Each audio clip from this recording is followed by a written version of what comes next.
everyone, welcome to HackTech. So our today's question is one HackerRank question whose name is birthday cake candles. So first of all, let me explain you this question, what this question says. So the question is you are in charge of the cake for a child birthday. So one particular child birthday is there and you are the in charge of the cake for that birthday, and you have decided the cake will have one candle for each year. Means suppose if the child is 4 year old, then there will be one candle for each year, for first year, for second year, for third year, for fourth year, and the child will only be able to blow out the tallest of the candles.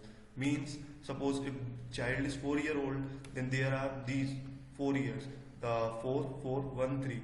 Now out of these, the child will only be able to blow out the tallest length candles. Tallest length candles are there of 4 units, so there are two tallest length candles.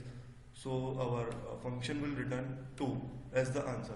So we need to calculate, in simple way if I can say, we need to calculate the tallest length candles, how many tallest length candles are there, or how many tallest elements are there in a particular array. If I talk in a simplest manner, then okay. So our function description is complete the function birthday cake candles in the editor below. The parameters will birthday cake candle have is it is having an array of size n, name candles, the candle heights, and it should return the integer, the number of candles which the child is able to blow. Those are tallest candles, right? So input format is the first line contain a single integer n, the size of the candles, and the second line contain n space separated integers, where each integer I describes the height of the candle I. These are the constant, mean n should not go greater than 10 to the power 5, n should not be less than 1. And these are candle size, means the size of the array should not go above 10 to the power 7 and not go less than 1. So this is our sample input.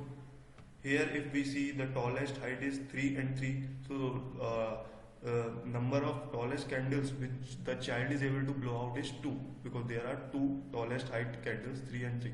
Now let's talk about the logic, what my logic is, right?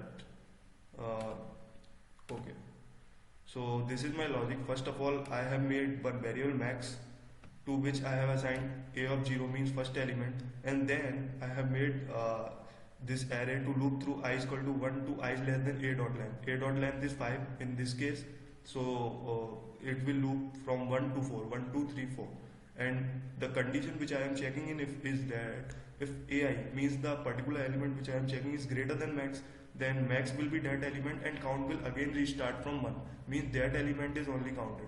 But if element equal max, then we will count plus plus, and if element is less than max, then we will not do anything and we will simply return the count at the end. So let us take example. Suppose if max is a0, then max is 1 here. Now if max is 1, then from first element we will start, because array index start from 0, then 2. If 2 is greater than 1, 2 is greater than max, because max have 1, then 2 is greater than 1. Now 2 is greater than 1, then again count equal to 1 and max is equal to 2.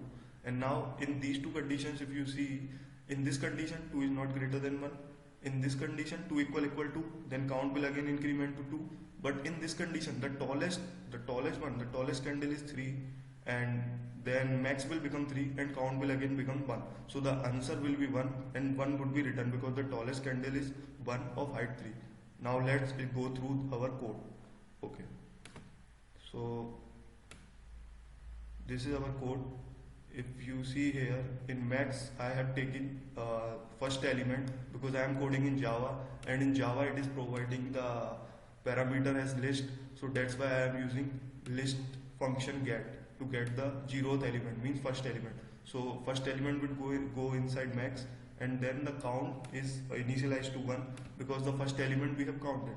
Now again loop works from 1 to candle dot size, I mean less than candle dot size, and if max is less than candle dot get I, that particular element, then max will become that particular element and count will again become 1. And if max equal candle dot get I, then count will increment, and finally we will return that count. So let's check this this code is working or not. So first of all, run our code. Okay, so it is passing our sample test case. Now let's submit this code.